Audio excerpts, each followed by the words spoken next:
Thomas Morton joined a group of born-again Christians as they toured the Holy Land and found out the real reason why they support Israel. This is his debrief.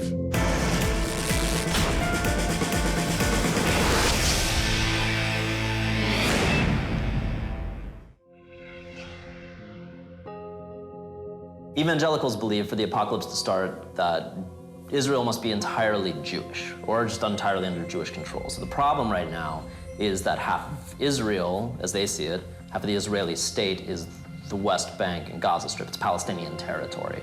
So they want that all put back under Jewish/Israeli control, and then the Antichrist will come and Jesus will kick his ass, and then everything's good. They don't want necessarily Jews to move there. They want the Jews who are there to kick out the Arabs who live there. The answer is no. No Jew that we met in Israel who was taking money from the Evangelicals seemed to care at all that they were giving them the money, basically under the pretense that it was going to end in either their fiery destruction or conversion to Christianity. The nice lady at the settlement who does a lot of business with the Christian Evangelical tour groups and gets a lot of support from them for her settlement projects, even clarified to a group that we were with that there's a very strict, kind of like no conversion policy.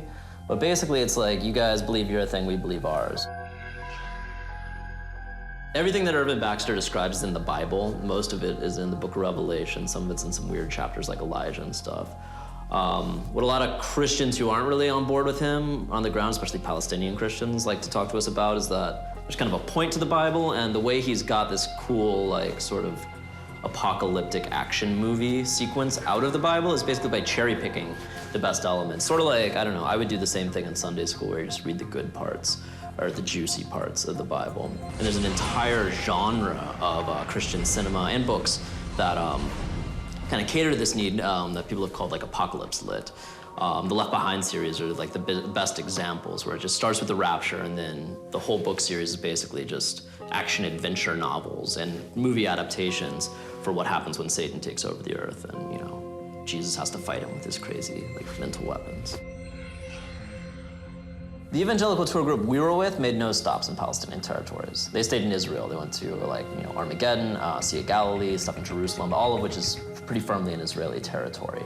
And from what we gathered, most other Christian groups stayed on a similar path, which is kind of weird because one of the biggest Christian landmarks in Israel is Bethlehem. It's the place where Jesus was born, and that's, smack in the heart of the West Bank. And it's not even just, there are some sites that they've kind of created little weird security fences around, so you can go from Israel to the site without necessarily crossing into full-on Palestinian territory, but the Church of the Nativity, where Jesus was born, is like in Palestine. There's a falafel shop across the street, like you have to go through the whole security deal.